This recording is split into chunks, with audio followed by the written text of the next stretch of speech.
The envelope had been sitting in her bag for 11 days. Vivienne Ashford Crane knew exactly how many days, because she had counted them each morning. The way you count something you refuse to open. It was cream-colored and sealed with the kind of wax stamp that belonged to a different century, and in the upper left corner, in her father's handwriting. A handwriting she had not seen on anything new in 3 years. There was a single instruction: open when you are ready. She was not ready. She was never going to be ready. She was, instead, standing in the lobby of the Meridian Grand in downtown Boston at 7:43 on a Tuesday evening, holding a glass of water she hadn't touched, watching the elevator bank with the focused expression of a woman who has already decided exactly what she is going to do and is simply waiting for the logistics to cooperate. The logistics were not cooperating. The Brennan family's charity gala occupied the entire 42nd floor. Her presence had been requested. That was the polite word for it. Because the Brennan Group held a 14% stake in Ashford Capital, and Marcus Brennan had spent the last 8 months making it quietly and persistently clear that he expected a seat on her board in exchange for continued patience on a refinancing deal that was now 31 days from its deadline and worth $240 million. She had been refusing his calls. Tonight she had run out of road. She needed a husband, not a real one. She needed a man to stand beside her tonight, to deflect Marcus's particular variety of attention, to hold a glass of wine and look as though he had held it in that room before. She needed someone who understood how to be present without being noticed, how to occupy space without filling it with noise. Her assistant had produced one name in 40 minutes of frantic searching. A craftsman. Someone who had done restoration work at properties her father had owned. Someone described, in 3 different reviews, as a man who made people feel as though the room had always been exactly the way he left it. She had called the number. He had answered on the second ring. She had no idea that her father had made a different kind of call about this same man 9 years ago, and that the outcome of that call was inside the envelope she still hadn't opened. Outside, on Fairfield Street, a truck she would later learn was a 1987 Ford with a replaced carburetor and a single rust spot above the driver's side wheel, well pulled into the hotel's service lane. And a man climbed out carrying nothing but a jacket over one arm, and the particular expression of someone who has done harder things than this, and is simply deciding how to be useful. Nathan Cole had been working since 6 that morning. His hands showed it. The current piece on his bench, a pair of mahogany library doors from a Federal period townhouse in Beacon Hill, original hinges. One panel cracked along the grain from a century and a half of seasonal movement, had needed 4 hours of careful work just to stabilize, and there was still another full day in them before he could begin the finishing. He had set them down at 5:30, washed his hands 3 times, and checked the school pickup text from Mrs. Reyes before he did anything else. The text read, "Lily is here. She says to tell you she already knows what you're doing tonight is weird, and she's fine with it." He read that twice. Then he did something that people who knew Nathan Cole would have recognized instantly. His hands went still for a moment, resting on the edge of his workbench, and then he picked up the jacket and walked to the door. His shop occupied the ground floor of a converted firehouse in Jamaica Plain. The space was his father's before it. His father had used it for cabinetry, mostly kitchen work, mostly functional. But Nathan had spent 11 years building it into something different. The objects on the storage shelves told the story more clearly than any introduction could. A replacement corbel commissioned by the Senate Appropriations Committee for a chamber in the Hart Building, a shipping label, still tacked to a beam, addressed to a collector in Kyoto who had paid $12,000 for a repaired tansu, a handwritten clipboard near the main door, with 3 names on it. A former governor, a shipping magnate whose family name appeared on 2 buildings in this city, and a prep school in Vermont that had been trying for 6 months to get him to restore their founder's portrait frame. He had not yet agreed on the Vermont job because he was deciding whether the travel was right for Lily's schedule. Lily was 7.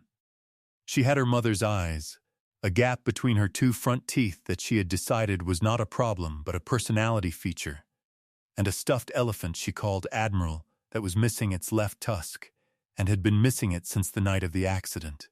When Nathan had found the elephant on the floor of the car and brought it home because he was not ready to touch anything else yet, and because Lily, who was 4 then and in a booster seat in the back and unhurt, had asked for it by name before she said anything else.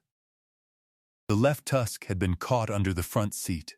He had found it the next morning and put it in a drawer in the kitchen, and he had never brought it back to her, and she had never asked him why the elephant only had 1, and he thought about this almost every day. The ticking clock was not abstract. It was $240 million and 31 days. Nathan knew, because the attorney who handled his father's estate had called him 3 weeks ago, that the workshop, the firehouse, the tools, the jobs, the life he had built inside its walls, sat on a parcel that had been used as collateral in a loan his father had taken out without telling him. A loan that had been sold twice since then and now lived inside a debt instrument controlled by the Brennan Group. If the refinancing deal Ashford Capital was negotiating collapsed, the Brennan Group would call in the subsidiary note, and the subsidiary note was his building. 31 days. He had made the call back to Vivienne Ashford Crane because he did not have another option, and because the woman's voice on the phone had been precise and direct and had asked exactly one question before any pleasantries. Are you someone who can be calm in a room where the pressure is real? He had said yes, because it was the truth. He had not mentioned the note. He had not mentioned the building. He had not mentioned that the man hosting the gala tonight was, in a way Nathan had not yet fully assembled, the man who was 31 days from changing the course of his daughter's life. He parked the truck, took a breath, and walked through the hotel's main entrance at exactly 7:47. He found her standing near the elevator bank, and she found him at the same moment, and the look she gave him was the one he had been expecting. Hands, truck, jacket, flannel collar visible under the lapels, and he did not react to it, because the categorization was her problem to work through, not his, and he had a building to save. Nathan Cole, he said. You're late, she said. By 4 minutes. The gala doesn't start until 8. He looked at the elevator. Are you going up, or are we establishing something first? She almost said something sharp. She visibly stopped. He noted the stopping. They rode up in silence, and then she handed him a ring, her late mother's, apparently, pulled from her own finger and handed over with the brisk efficiency of a woman who had made peace with the symbolism and explained, in 43 seconds, what was required of him tonight. He listened completely. When she finished, he said, Who's Marcus Brennan to you? He controls a stake in my company. He wants a board seat. And the refinancing deal. The 240. She looked at him with an attention that was different from the elevator attention. You know the Ashford refinancing? I know the Brennan Group, he said, which was true enough and not, yet the whole truth. What does he do when he doesn't get what he wants? He escalates. He's been escalating for 8 months. Then you need him to believe the board seat is off the table for a reason that has nothing to do with business, Nathan said. Personal reasons close doors that professional ones don't. She was quiet for a moment. You've done this before. No, but I've read a room before. The elevator opened at 42. The room was exactly what it looked like from the outside of buildings like this: marble and candlelight, and the particular low hum of people performing security for each other. And Nathan walked into it beside her, and did the thing he was actually good at, which was being exactly where he was without announcing it. He accepted a glass of wine he didn't drink. He spoke when spoken to, and listened when not. He watched the room the way he watched a piece of old wood, looking for the place where the stress was hidden, and after 11 minutes he found Marcus Brennan before Marcus Brennan found them, which was important, and he pointed him out to Vivienne with a slight turn of his chin. "That's him," she confirmed. "Cufflinks," Nathan said. "What?" "He straightens his cufflinks before he speaks to someone. Twice. Left then right. It means he's already decided what he's going to say, and he's giving himself a second to arrange the delivery." She looked at him then, a look that lasted half a second longer than it was supposed to, her eyes moving briefly to his hands, and then back up, and she said, very quietly, something she clearly had not planned to say. "How do you know things like that?" He didn't answer. The question hung between them in the air above the marble floor, and Marcus Brennan was already crossing the room. Lily was asleep in the back seat of Mrs. Reyes's car by 7, which meant she was awake by 9:45, which was her pattern. Mrs. Reyes had called Nathan just after 8 with the standard report: ate the pasta, refused the broccoli on principle but ate it anyway when offered the option of no screen time, asked twice whether her father knew what he was doing tonight was the important kind of weird or the regular kind. Mrs. Reyes had not known how to answer that. Nathan had not been available to be asked. What Nathan was doing, at 9:45, was standing in a corridor off the main ballroom because Vivienne had excused herself to take a call she described as urgent, and while she was gone a man had approached Nathan at the bar and said, "You're the one she brought tonight," and Nathan had said, "Looks like it." And the man had looked at him with the specific attention of someone conducting an appraisal and then walked away without another word. Nathan made note of the appraisal. He made note of the direction the man walked when he left. Lily called at 9:53 from Mrs. Reyes's home phone. "She lets me use the actual phone," Lily explained. "It's retro." "How do you know what retro means?" "Dad, I'm 7, not a baby."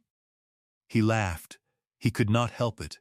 The laugh was quiet and genuine, and if anyone had been watching they would have seen the exact moment his posture changed. "How's it going?" Lily asked. "Fine, I'll be home by 11. Is she nice?" "She's trying to be." A pause on the line. Then Lily said, "Dad says you can tell a lot about a person by what they do when they're lost. Are you lost?" He went very still. He had not been on the line with Lily. Vivienne had come back. She was standing at his elbow, close enough to hear the phone, and she had gone equally still. And Lily's voice, small, entirely honest, carrying a brass compass that had belonged to Nathan's wife. A compass that Lily kept in her jacket pocket because she had understood, at 5, what her father had told her, which was that this compass always points home and that sometimes a person needs to be reminded where home is, had asked a question that neither of the adults knew how to answer without giving something away. "Hi," Vivienne said. She said it carefully. The word had too much care in it, which meant it was the wrong register, the one she used with people she did not know how to be real with yet. Lily considered this. "Hi, I'm Lily.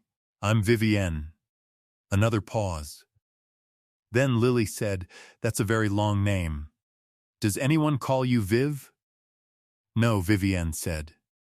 "You could let me," Lily said. "I think Viv is better." There was a silence, the half-second where Vivienne forgot what she had been about to say, where the armor made a sound like something shifting in the dark, and Nathan watched it happen and said nothing. Because there was nothing to manage here, and because what was happening on Vivienne Ashford Crane's face in that moment was not his to translate. "Okay," Vivienne said. The word was 4 letters, and it had taken all her composure to produce it. "Okay," Lily said, entirely satisfied. "Dad, don't be late." The call ended.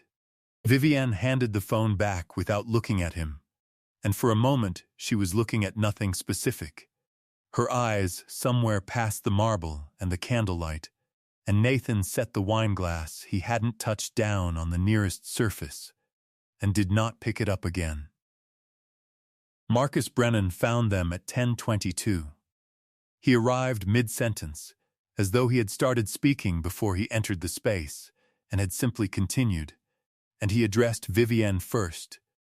"Viv, you've been hiding," and then turned to Nathan, with the unhurried evaluation of a man who has spent his adult life assigning values to things. "And this is the help you've been keeping company with?" Marcus said. He straightened his left cufflink, then his right. Nathan spoke first. "Marcus Brennan," he said. "The Cayman account registered under a Helena Trust received 4 transfers between February and October of last year. The authorization codes on each transfer match the ones from the Harrington infrastructure deal. The SEC's Financial Intelligence Unit keeps a standing list of accounts with that kind of sequential pattern." The sound in the space around them did not change. The marble was still marble. The candlelight was still candlelight. But something had left the room entirely. Nathan looked down at the document he'd been holding. A napkin with nothing on it, which he was folding back into thirds the way he had folded it before the conversation started. He returned to folding it. Marcus Brennan was no longer straightening his cufflinks. His hands were at his sides. What was in his hands, the particular coiled arrangement of his fingers, the habit of moving that had been there since he arrived, was gone. In its place was nothing. A stillness that had a different texture than calm. He did not threaten. He did not compose a response.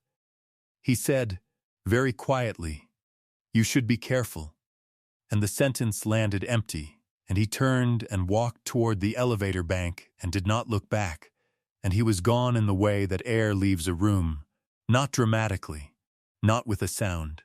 Just the total and complete absence of a pressure that had been present before. Vivienne did not speak for a full minute. The room went on around her. Nathan waited.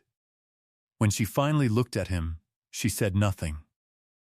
She looked at him for a long time, not the assessment look from the elevator, not the categorization look, and then she said, "Who are you?" He considered the question. He picked up the folded napkin, set it on the bar, and said, "That's a longer answer than tonight is for." She looked at him again, and the question was still in her eyes, and he watched her decide not to push it yet, which told him something about her that the rest of the evening had been building toward confirming. She found the answer herself, 3 days later. Her assistant located it in 40 minutes, a case file. A deposition, a New York Times piece from 9 years ago about a forensic accountant who had uncovered an $11 million construction fraud during the development of a residential complex in Providence, and who had walked away from a partnership at Whitmore Strand afterward, and who had taken his daughter to a firehouse in Jamaica Plain and started using his hands differently. The name in the file was Nathan Cole. The name of the development company in the fraud was Ashford Capital Providence Partners, LLC. She drove to the firehouse herself. She parked across the street for 6 minutes, which she would later be unable to explain. And then she crossed the street and knocked. He answered the door in work clothes, sawdust on one sleeve, and she could tell from the way he looked at her that he was not surprised. "You should come in," he said. She did. There were no chairs near the workbench, so she stood, and he worked while they talked, which unsettled her in a way she couldn't immediately name. He did not perform the conversation, he simply let it happen alongside what his hands were doing. "You knew," she said, "when I called you. You knew the connection. I knew the name. I didn't know if you knew. I didn't." She said this clearly. "I was 23 when that deal closed. My father ran that subsidiary. I inherited its records when he died, but I haven't." She stopped. She began again. The lawyers handled the wind down. Nathan set down the tool he was using. He was quiet. He picked up nothing else. "The families in the Whitmore complex," she said. "The ones who lost the deposit funds. 17 of them," he said. "They never recovered what they put in." "I know," she said. "I found the settlement agreements this morning." He looked at her then, and his face was a specific thing she was going to carry for a long time. Not anger, not absolution, just the flat and total honesty of a man who had lived inside a fact for 9 years and had stopped needing it to be more complicated than it was. She asked, "Why did you come that night?" "When I called." "The Brennan Group holds a note on this building," he said. 31 days. She understood. The full shape of it landed at once. The refinancing deal, the note, the gala, Marcus, the building, Lily, the compass in the elephant-less tusk, and she stood very still in the sawdust-smelling air of the firehouse and let it arrive. "I want to show you something," he said. "Will you drive?" They drove 20 minutes south, to a street in Providence that was quiet on a Thursday afternoon, and he stopped on a corner across from an empty lot where the Whitmore complex had never been completed. The framing had been poured and then abandoned. What remained was the foundation and the weeds that had grown up through it in the years since. He told her, standing on that corner, in the same flat register he used for everything else, what had happened. Not the legal version, the actual version. The way the fraud had worked, the way he had found it, the way the families had trusted a structure that had already been hollowed out, the way his wife, an architect, one of the project leads, had died in a site accident 7 months before the fraud was uncovered, in a structure that Whitmore Strand had later determined was under-reinforced because the approved budget had already been redirected to the account he had spent 8 months tracing. He stated these facts without performance. The devastation was in the facts themselves. She did not speak for a long time. Around them, Providence moved through its afternoon without particular interest in either of them. She said, "You didn't know she was on that site." "No," he said. "And you still..." She stopped. She started again. "You still finished the investigation after she died. The families still had money in it," he said. She looked at him on that corner. She was crying, but quietly, in the way of someone who has learned to cry without asking anyone to respond to it. And he was looking at the lot, and for a long moment they stood together in the particular silence of people who have arrived at the same truth from completely different directions. "I have the envelope," she said. "My father left me an envelope. I haven't opened it." He waited. "He wrote your name on the inside of the flap," she said. "My assistant found it when she was looking through the file. The seal is intact. I don't know what it says." He said nothing. He looked at the lot one more time. Then he looked at her. And what she saw on his face was simply a man who had already been standing in this exact place for 9 years and had found a way to keep building things anyway. "Open it when you're ready," he said. She opened it that night. Her father's handwriting. 3 pages. She read them twice. The first page was about Nathan Cole, who he was before the firehouse, what he had done in the investigation.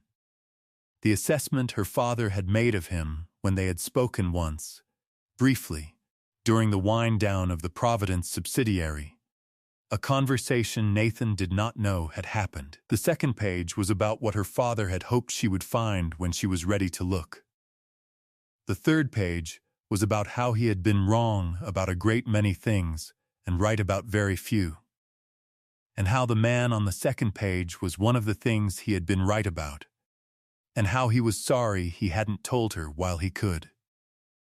She sat with those 3 pages for a long time.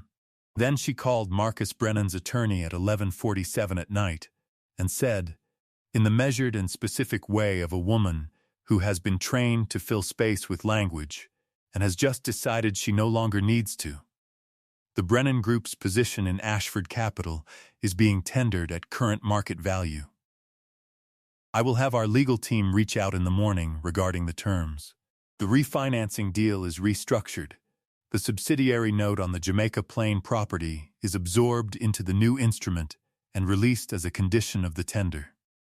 If the board convenes an objection, please remind them that the FinCEN referral letter has already been prepared and is waiting on counsel's instruction to file. She waited 3 seconds. "We're done," she said. And she ended the call. She called Nathan at 8 the next morning. He was already at the bench. She arrived with coffee, which she had never done for anyone in a professional context in her life. And Lily was there because it was a Saturday, sitting on a stool near the corner with Admiral the Elephant and the Brass Compass, and a library book about structural engineering aimed at children 8 and up. And when Vivienne walked in, Lily looked up and said, "Viv," which was the whole greeting, and then went back to the book. Vivienne set the coffee on the workbench. She said, "The note on the building is being released. It'll be finalized Monday." Nathan set down what he was holding. He did not speak for a moment. "The envelope," he said. "Yes." He picked up the tool again. He turned back to the mahogany panel. After a moment he said, "He was a good man, your father. In most ways." "I know," she said. "In most ways." She stood at the workbench, and he worked, and Lily turned a page in the engineering book, and the morning light came through the high firehouse windows the way it does on the first genuinely warm day of spring, without asking, without announcing itself, just arriving and filling the space as though it had always intended to be there. 6 months later, the Whitmore families received a settlement supplement, coordinated quietly through the Ashford Foundation, handled by an attorney they hadn't spoken to in years, unexplained except for a letter that said their claim had been reviewed and found to be accurate, and that they deserved more than they had gotten. 17 families. 17 letters. Nathan did not know about this until Vivienne mentioned it, in passing, at the workbench on a Saturday, and when she did he was holding a finishing plane, and he set it down and did not pick it up again for a while. Lily, who was now 7.5 and had opinions about this, looked up from whatever she was reading and said, "Did something good happen?" Neither of them answered immediately. Nathan's hand was on the workbench near Vivienne's. Neither had moved it. "Yeah," he said. "Something good happened." Lily considered this. "Good," she said. "Admiral and I figured it would. Some things are built all at once, with a plan and a deadline, and a clear picture of what they're supposed to become. And some things are built the other way, one careful repair at a time, in the places where the damage went deepest, until the day you realize you are standing inside something that holds.